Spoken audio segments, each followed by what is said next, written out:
விளக்கு வச்ச நேரத்திலே மாமே வந்தான். முடிச்சிருக்கா? ஓய், என்ன ஆளையே காணோம்? இந்த இருக்குல்ல, எங்க போன காலையில இருந்து ஆளவே காணோம். சிவப்பு கலர் சுடிதாரு, ஆமா. பாட்டெல்லாம் பயங்கரமா இருக்கு. சேப்பு கலர் சுடிதார் லேசா சொல்லாத.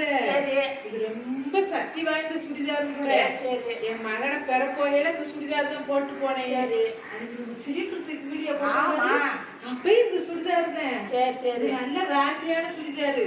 எதுக்கு எடுத்தேன் தெரியுமா? வேணுமருத்தூருக்கு மாலை உடையில எடுத்தேன். சரி அந்த சுடிதார் நமக்கு ராசியா இருக்கு. ராசியா இருக்குல்ல. ஆமா. அந்த சுடிதாரு எனக்கு 2 நாளைக்கு கொடு. வாங்கிக்கோ. எனக்கும் அந்த ராசி ஒட்டட்டும் தாயி. சரி, 2 பேரும் நல்லா இருக்கும். ஆமா, 2 பேரும் சரியா? நல்லா இருக்கணும். ஆமா. அதனால இந்த சுடிதார் வாங்கி போட்டுக்கோ. சரி. நல்ல சக்தியான சுடிதார். சரி, இன்னைக்கு சரி. இந்த வீடியோ நல்லா ஓடணும். இன்னைக்கு ஓடணும். இந்த சுடிதாரு நாளைக்கு எனக்கு வேணும். தாரை வாங்கி. சரி, நான் போட்டு 2 வீடியோ போட வேண்டியதா? ஆமா, நீ 2 நாளைக்கு இது ஆமா. போட்டு உனக்கு நல்லா நல்ல லூசாத்தே இருக்கு. சரி போட்டுக்கோ. போட்டுக்கோங்க. சரி.